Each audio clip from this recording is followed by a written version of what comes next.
Bismillahirrahmanirrahim. Assalamualaikum warahmatullahi wabarakatuh. Jumpa lagi dengan kami, saya Aisyah Frida dan kakak Dian Sukma di Crosscheck. Kali ini kami akan sharing dan diskusi tentang sinyal kehidupan. Sinyal kehidupan. Kita ini seperti ponsel ya, memancarkan sinyal yang dihasilkan dari sel-sel tubuh kita. Di tubuh kita kan ada sistem seluler ya. Dia transmisikan informasi di dalamnya itu udah banyak sekali data ilahiyah, data genetika, data lingkungan dan semuanya itu terekam, ada informasinya di dalam diri kita. Jadi sinyal kita ini kadang-kadang mengalami gangguan. Nah sehingga sebenarnya kadang-kadang kita nggak ngerti apa-apa itu gangguan sinyal dalam otak kita. Kadang-kadang hati kita ini susah untuk kita lapangkan ya. Terjadi gangguan sinyal juga di dalam. Nah sehingga hati kita dalam keadaan gelap gulita. Gelombang elektromagnetiknya rendah di situ, error di situ, kacau di situ. Nah sehingga arus listriknya tidak nyala, magnetnya masih rendah. Pasti cakra jantungnya pasti bermasalah, tertutup, terblocking. Artinya hal-hal yang positif itu baik dari pikiran, perasaan, kita akan ganggu dan mengaksesnya bila sinyalnya itu sudah lancar. Tanpa perlu berpositif thinking terus-menerus seperti itu ya. Enggak, positif thinking itu adalah manual ya. Enggak, kita mau positif thinking juga kadang buat celaka gitu loh, ketika tidak pada tempatnya ya. Kadang harus seimbang antara keduanya ya. Bukan kita yang berpikir positif atau negatif, tapi positif negatif itu adalah instrumen yang datang ya dari sinyal batin kita menginformasikan sesuatu. Ini benar, ini nggak benar ya. Kayaknya nggak oke nih, kayaknya oke nih, sebagai petunjuk. Sehingga disitulah ketika bertemunya kutub positif dan negatif, disitu kesadaran eling dan waspada itu akan muncul. Kalau eling aja waspadanya enggak kan kacau, waspada aja elingnya enggak kacau juga gitu loh. Nah yang membedakan tinggi rendahnya atau lancar tidaknya sinyal kehidupan masing-masing ini banyak faktor ya. Connection dengan yang paling bermasalah itu kan connection kita dengan spiritual body kita. Akan mengalami gangguan ketika connection kita dengan orang tua bermasalah, connection kita dengan Tuhan bermasalah, connection kita dengan orang tua bermasalah, terutama dengan ibu, karena tubuh kita mewarisi 75% sinyal dari ibu kita. Karena gudang energi, memproses energi kita di dalam tubuh kita hanya diwarisi dari ibu, tidak dari ayah. Itu yang melepaskan sinyal, menjadi tenaga kita, melepaskan sinyal gitu kan. Jadi untuk memperbaiki sinyal ya kita membangun hubungan yang baik dengan ibu kita. Maka kenapa doa ibu itu menjadi sangat manjur ya pada anaknya kan gitu kan. Yang karena sinyal ini terus menerus menjadi transmisi batin antara ibu itu terjadi terus menerus. Ibunya gelisah, anaknya nggak lebih gelisah lagi. Ibunya kacau, nanti anaknya lebih kacau lagi. Nah, tapi artinya kan peran ibu sangat pengaruh. Nah, dari sisi anaknya sendiri bagaimana untuk menghandle agar sinyalnya itu selalu lancar? Maksudnya terlepas dari kondisi ibu sendiri. Memang sudah bawaannya. Bawaannya. Nah, dia harus memperkuat sinyal ketuhanannya. Hubungan dan connection dengan Tuhannya gitu kan. Dia memperkuat sinyal, melampaui, tidak lagi dipengaruhi oleh sinyal ayah dan ibunya. Ini saja. Tapi sedikit banyak pasti sangat dipengaruhi kan, karena itulah fitrah yang memang Tuhan sudah berikan juga. Dengan itulah, dengan sinyal inilah komunikasi antar batin dengan batin itu antara anak. Maka firasat seorang ibu itu cepat ya kepada anaknya ya.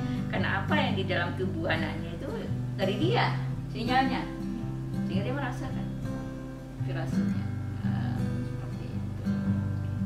Artinya kadang banyak juga yang merasa belum menerima bahwa itu sebagai sebuah keterhubungan batin kan, seperti itu maksudnya. Sehingga kadang mengabaikan mungkin firasat aja seperti itu. Padahal memang seperti itu ya. Memang seperti itu. Memang seperti itu. Karena ketika hubungan itu, hubungan batin, ikatan batin itu walaupun belum terjelaskan secara realnya gitu kan, Tapi sebenarnya itu proses kimiawi, proses biologi yang terjadi di dalam tubuh kita gitu ya, sehingga sebagai ibu memancarkan sinyal itu yang diterima oleh anak gitu.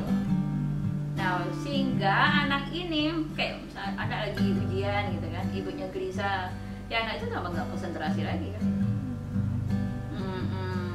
Jadi ya seperti itu memang kodratnya, fitrahnya memang seperti itu.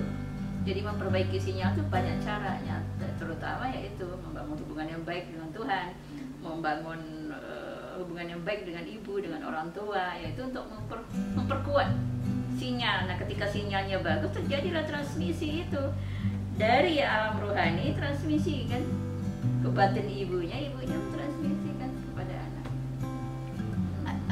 Tadi seperti kata bilang, untuk melampaui itu semua, untuk meraih yang tertinggi, ya itu tadi sinyal ketuhanan ya. Iya, sinyal ketuhanan. Sehingga transmisi rohani. Iya, maka di sini pentingnya anak yang soleh itu tadi. Dia memperbaiki ibunya, memperbaiki orang tuanya. Sinyal orang tuanya bisa diperbaiki dari anaknya. Ajaib kan? Mekanismenya kita ajaib. Nah, bicara sinyal kehidupan tadi terkait dengan transmisi ya. Artinya sinyal kehidupan yang berasal dari luar juga sifatnya sama seperti proses transmisi yang tadi di awal dibahas. Atau seperti apa? Aktivasi sinyal kehidupan di dalam kita. Yang di dalam ini yang paling utama. Itu kan hanya informasi eksternal ya, sebagai data di dalam HP kita ini loh, sebagai data. Tapi bukan bawaan dari HP-nya, tapi tambahan yang kita masukkan, kita download, kita masukkan dalam HP kita. Kadang-kadang perlu dia hang deh, karena saking banyaknya kita download kan gitu. Tapi HP kita ini, tubuh kita ini kan seperti itu ya, dia punya bawaan otentiknya. Jadi sudah komplit sebenarnya dengan kebutuhan kita. Jadi nggak perlu kita tambah-tambah, kita download dari luar. Cukup aktivasi dari dalam gitu kan. Maka semua kebutuhan connection itu ada di dalam diri kita sendiri. Nah, kesalahan-kesalahan yang kita lakukan juga, dosa-dosa yang kita lakukan juga memutuskan sinyal itu tadi.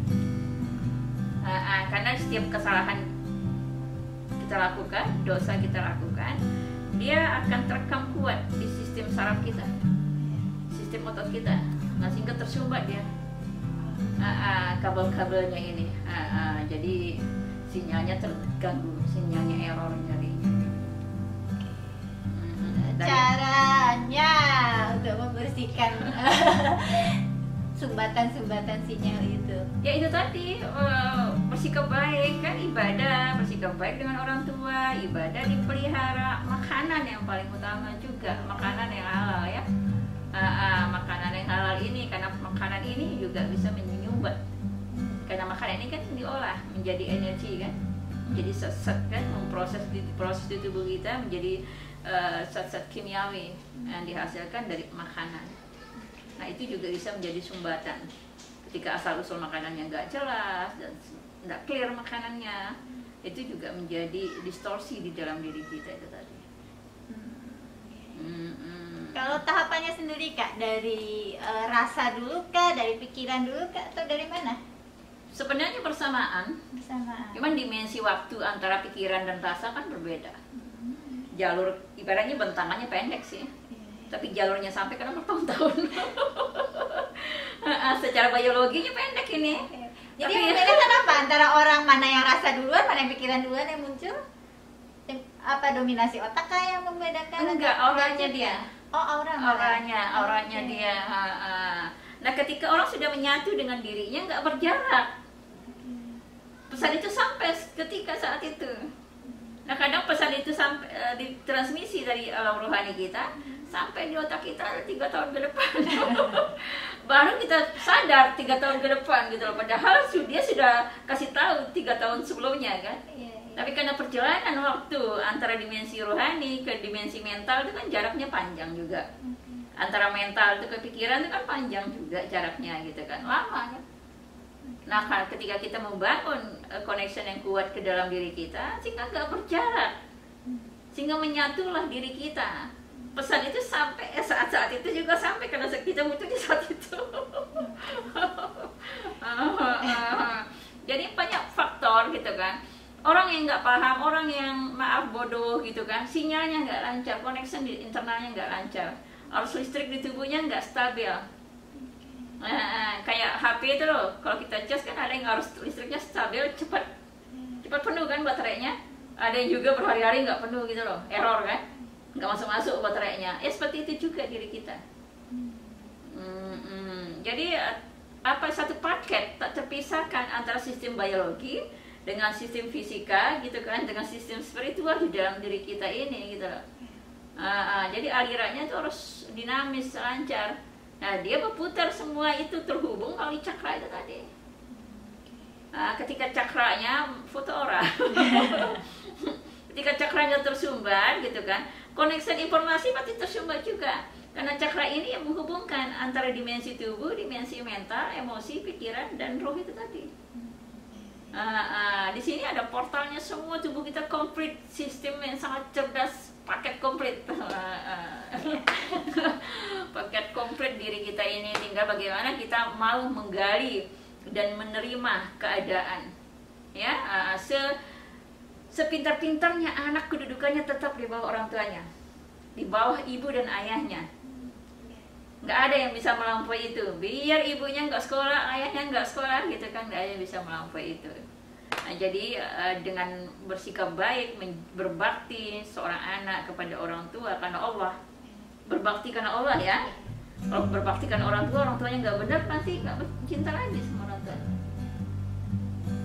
Dengan begitu sinyal kehidupannya akan lancar. Nggak mungkin nggak cerdas, nggak mungkin. Karena sudah terang, pasti terang hatinya, terang pikirannya, terang pandangannya, terang hidupnya. Amin. Semoga kita selalu dalam kondisi seperti itu, selalu diberi petunjuk oleh Allah, dan teruslah membangun connection di dalam diri kita. Jangan lupa salam rohani kepada diri kita sendiri. Salamun qawmi rabbil rahim. Semoga kita selalu dan selamanya terjaga di dalam petunjuknya. Assalamualaikum warahmatullahi wabarakatuh. Cross check.